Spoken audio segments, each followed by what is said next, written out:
ប៉ុន្មានសប្តាហ៍កន្លងមកនេះ COVID-19 ហាក់ចាប់កម្រើកឡើងវិញនៅស្ទើរតែទូទាំងពិភពលោកចំនួនអ្នកឆ្លង COVID-19 បានកើនឡើងយ៉ាងខ្លាំងនៅប្រទេសបារាំងរហូតជំរុញឲ្យអាជ្ញាធរសុខាភិបាលចេញអនុសាសន៍ណែនាំឲ្យប្រជាពលរដ្ឋត្រឡប់មកពាក់ម៉ាស់វិញនៅក្នុងទីកន្លែងបិទជិតនិងក្នុងពេលធ្វើដំណើរតាមមធ្យោបាយដឹកជញ្ជូនសាធារណៈរលកចម្លងថ្មីនេះទំនងជាបណ្ដាលមកពីមេរោគ COVID-19 អូមីក្រុងបំផ្លែងខ្លួនថ្មីបន្ថែមទៀតដែលអ្នកជំនាញឲ្យឈ្មោះថាអូមីក្រុង BA4 និង BA5 ប្រឈមនឹងសន្ទុះចម្លងថ្មីនៃមេរោគដែលកាន់តែងាយឆ្លងថាតើអាជ្ញាធរសុខាភិបាលបានណែនាំយ៉ាងណានិងមានយុទ្ធសាស្ត្រយ៉ាងដូចម្តេចឬក៏ត្រូវតែចាក់ថ្នាំបង្ការបន្ថែមមួយដូសទៀតឬក៏យ៉ាងណាបន្តជុំវិញរឿងនេះសូមស្ដាប់បទអត្ថាធិប្បាយរបស់អៀងសុកមិញអមដោយបទអន្តរាគមន៍របស់លោកសាស្ត្រាចារ្យវិជ្ជបណ្ឌិត Arnaud Fontanet ប្រធានផ្នែកអេពីដេមីសាស្ត្រនៃជំងឺឆ្លងរាតត្បាតថ្មីនៅវិទ្យាស្ថាន Pasteur ក្រុងប៉ារីជាង2ឆ្នាំកន្លងមកហើយដែលពិភពលោកបានរងការរាតត្បាតពីជំងឺ COVID-19 ពេលវេលាកន្លងជំងឺ COVID ក៏បានវិវត្តនិងបានប្រែប្រួលយ៉ាងខ្លាំងដែរពីតំបន់មួយទៅតំបន់មួយនៃភពផែនដីមេរោគបានបំផ្លាញខ្លួនคล้ายជាមេរោគថ្មីហើយបំផ្លាញខ្លួនបន្តទៀតបង្កើនអំណាចចម្លងកាន់តែខ្លាំងឡើងចំណែកការប្រយុទ្ធប្រឆាំងក៏មានការវិវត្តនិងប្រែប្រួលដែរដោយមានអនុសាសន៍ថ្មីទាក់ទងនឹងការចាក់ថ្នាំបង្ការរបៀបព្យាបាលសង្គ្រោះអ្នកជំងឺ COVID ក៏មានការកែសម្រួលក្នុងខណៈដែលអង្គការសុខភាពពិភពលោកជាគាល់ថាករណីឆ្លងថ្មីនឹងកើនឡើងយ៉ាងខ្លាំងនៅអឺរ៉ុបនៅអំឡុងខែកក្កដានិងសីហានេះនៅប្រទេសបារាំងចំនួនអ្នកឆ្លងថ្មីបានកើនឡើង1ទ្វេជា3ដោយជាក់ស្ដែងជាស្រេចទៅហើយប្រឈមនឹងរលកចម្លងថ្មីដែលអាចបង្កផលវិបាកនិងបន្ទុកយ៉ាងធ្ងន់ធ្ងរដល់មន្ទីរពេទ្យនៅចុងខែអាជ្ញាធរបារាំងបានរំលឹកអំពីភាពចាំបាច់នៃការចាក់ថ្នាំបង្ការដូសជំរុញទី2ឬដូសទី4តែមិនដល់ថ្នាក់បង្ខំឲ្យសាធារណជនទូទៅបំពេញកាតព្វកិច្ចពាក់ម៉ាស់ទេគឺមានត្រឹមតែជាការណែនាំនិងផ្ដល់អនុសាសន៍ឲ្យត្រឡប់មកប្រើម៉ាស់វិញតែប៉ុណ្ណោះមេរោគអូមីក្រុង BA5 គឺជាភ្នាក់ងារបង្កឲ្យមានរលកចម្លងថ្មីនៅលើកនេះតើមេរោគ COVID បំផ្លាញខ្លួនថ្មីដែលកំពុងតែរីកសាយភាយនៅអឺរ៉ុបនិងបារាំងយ៉ាងខ្លាំងចម្បងគេនាពេលនេះមានលក្ខណៈពិសេសយ៉ាងណាសូមស្ដាប់ប្រសាសន៍របស់លោកសាស្ត្រាចារ្យវិជ្ជបណ្ឌិត Arnaud Fontanet ប្រធានផ្នែកអេពីដេមីសាស្ត្រនៃជំងឺរាតត្បាតឆ្លងថ្មីនៅវិទ្យាស្ថាន Pasteur ក្រុងប៉ារីCliniquement, c'est difficile à dire parce que plus on avance dans l'épidémie, plus le virus infecte. អំពីតម្រង clinic គេពិបាកនិយាយណាស់ព្រោះបើមេរោគកាន់តែឆ្លងរាតត្បាតពីមនុស្សម្នាក់ទៅម្នាក់ឆ្លងម្ដងហើយឆ្លងទៀតលើអ្នកដែលមានភាពស៊ាំដោយបានចាក់ថ្នាំបង្ការរួចឬដោយធ្លាប់បានកើតកូវីដហើយនោះវាពិតជាមានឥទ្ធិពលលើការបញ្ចេញរោគសញ្ញា clinic ជាប្រកបអ្វីដែលគេបានដឹងនៅពេលនេះគឺមេរោគមិនសូវបង្កឲ្យមានជំងឺទម្រង់ធ្ងន់ទេជាប្រការល្អតែឥឡូវយើងត្រូវនឹកគិតភ្លាមថាអាចឆ្លងមេរោគ COVID-19 នៅមានអាការៈឈឺបំពង់កតឹងច្រមុះឬក្តៅខ្លួនបន្តិចបន្តួចនិងនៅពេលមានអាការៈអស់កម្លាំងការអស់កម្លាំងនេះជាសញ្ញាសម្គាល់មួយនៃជំងឺ COVID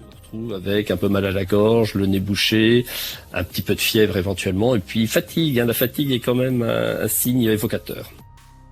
នៅពេលនេះរដ្ឋាភិបាលបានលើកស្ទើរតែទាំងស្រុងអស់ទៅហើយនៅវិធានការទប់ស្កាត់ COVID-19 ដូច្នេះសួរថាតើគេគួរត្រឡប់មកប្រកាន់យកបម្រាមអ្វីខ្លះវិញបើការរីករាលត្បាតកាន់តែខ្លាំងនិងដើម្បីការពារឬក៏ទប់ស្កាត់ការចម្លងមេរោគ COVID-19 នោះAlors, ce qu'il faut comprendre, c'est que c'est pas agréable d'attraper Omicron, même si on a tendance à banaliser. ត្រូវយល់ថាឆ្លងអូមីក្រុងមិនមែនជាប្រការល្អប៉ុន្មានទេបើទោះបីជាជំងឺនេះហាក់ត្រូវបានគេចាត់ទុកកាន់តែច្រើនឡើងថាជាជំងឺធម្មតាក៏ដោយដូច្នេះត្រូវតែបន្តការពារខ្លួន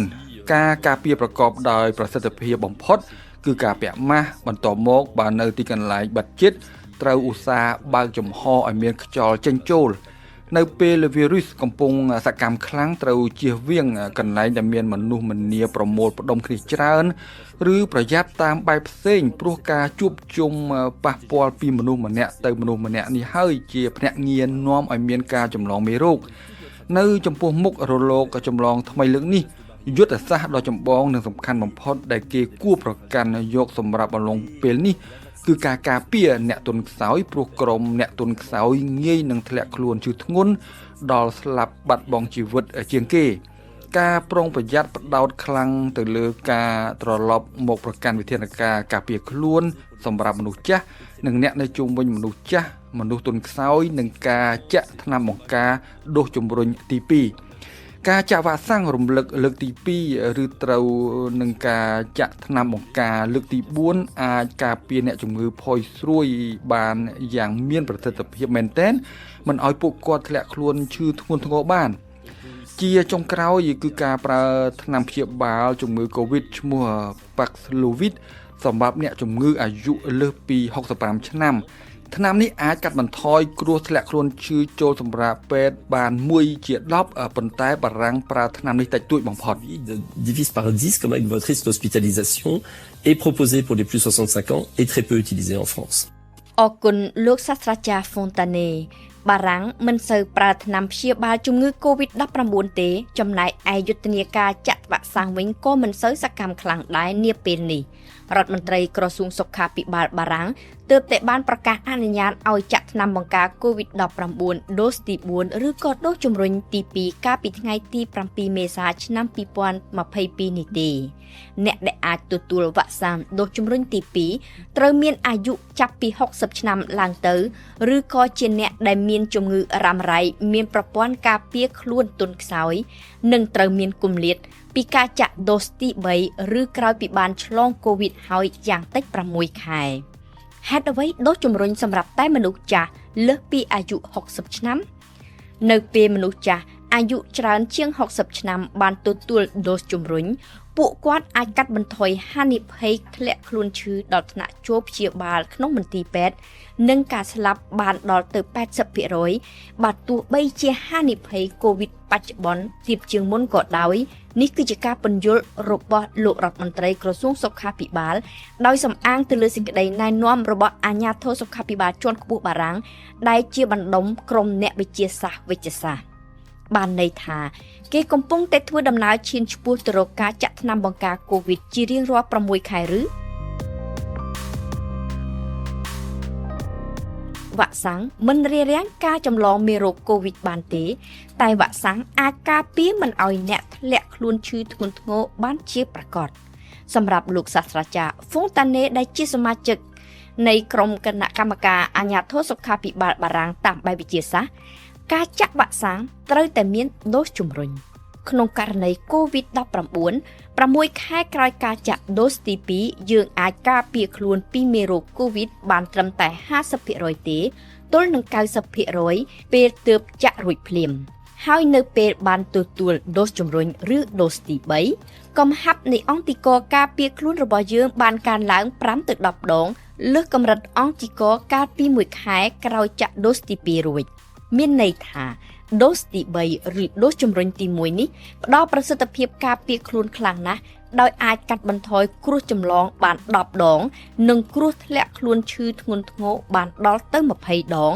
នេះបើតាមប្រសាសន៍របស់លោកសាស្ត្រាចារ្យ Fontane ដដែលដោយបញ្ជាក់ទៀតថាសម្រាប់អ្នកវិទ្យាសាស្ត្រគំរូនៃការចាក់ថ្នាំបង្ការប្រឆាំងនឹងកូវីដនិងគូសវាសទៅតាមពេលវេលាតែសម្រាប់លោកការចាក់វ៉ាក់សាំងកូវីដមានទម្រង់គឺជាការចាក់ដូសពីដំបូងដោយឃ្លាតគ្នា1ខែរួចចាក់រំលឹកនៅ6ខែក្រោយពលគឺមិនសូវខុសប្លែកពីគំរូនៃការចាក់វ៉ាក់សាំងប្រឆាំងនឹងជំងឺផ្សេងទៀតដូចជាជំងឺរលាកថ្លើមប្រភេទ B ឬក៏វ៉ាក់សាំងប្រឆាំងនឹងមេរោគ Papillomavirus ភ្នាក់ងារបង្កជំងឺមហារីកស្បូនទេតាមក្បួនគំរូវ៉ាក់សាំងចាក់ពីដូសគៀកគ្នានិងដូសជំរុញយូរខែក្រោយមានកម្លាំងគ្រប់គ្រាន់សម្រាប់ការពារខ្លួនហើយប៉ុន្តែចំពោះកូវីដគេនៅមិនទាន់អាចនិយាយអ្វីបានទេមិនដឹងថាតើគំរូវ៉ាក់សាំងបែបនេះអាចបញ្ជាការចាក់វ៉ាក់សាំងដូសទី4និងដូសទី5បានដែរឬក៏អត់នៅឡើយជាមួយនឹងសន្ទុះចម្លងរលកថ្មីក្នុងខែកក្កដានេះអ្វីអាចនឹងប្រែប្រួលអ្នកវិទ្យាសាស្ត្រអាចនឹងផ្ដល់អនុសាសន៍ថ្មីបន្ថែមទៀតក៏ថាបានទាំងនេះគឺអាស្រ័យទាំងស្រុងទៅតាមស្ថានភាពនិងស្ថានភាពវិវត្តនៃជំងឺ ដកស្រង់ដោយតំបន់សុខភាពប្រសិនបើករណីប៉ះពាល់ដល់កម្មសិទ្ធិបញ្ញាសូមតាក់ទងមក Telegram តំបន់សុខភាពសូមអរគុណ